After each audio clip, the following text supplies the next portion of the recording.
কথায় বলে স্বাস্থ্যই সম্পদ। সত্যি কি তাই?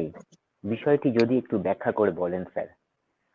দেখুন, স্বাস্থ্য যে সম্পদ, এই কথাটা প্রতিদিন পৃথিবীতে প্রমাণিত হচ্ছে বারবার যে সারা পৃথিবীতে এই মুহূর্তে ধরুন যাবতীয় যা কিছু চলছে, মানুষের সভ্যতা যে পর্যায়ে আছে, তার মূল লক্ষণ কি? এই যে উন্নয়নের কথা আমরা বলি, নানান ধরনের ডেভেলপমেন্ট, বিজ্ঞান এগোচ্ছে, এবং হচ্ছে যে সভ্যতা এগোচ্ছে।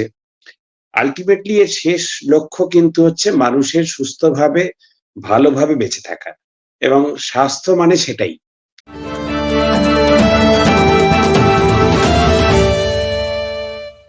সুতরাং স্বাস্থ্য যে সম্পদ, এ নিয়ে কোনো দ্বিমত সারা পৃথিবীতে কেউ পোষণ করে না।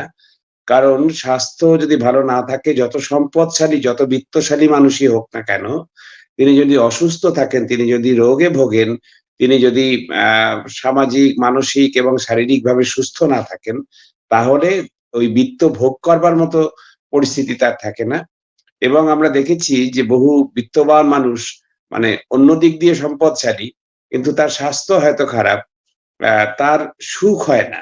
ফলে হচ্ছে যে অথচ উল্টো দিকে যদি দেখি, যার স্বাস্থ্য ভালো, তিনি যদি বিত্তশালী নাও হন, তাহলেও হচ্ছে যে তার কিন্তু হচ্ছে যে তিনি সুস্থ থাকেন, তিনি অনেক ভালো থাকেন, সমস্ত দিক দিয়ে অনেক সুখে থাকেন।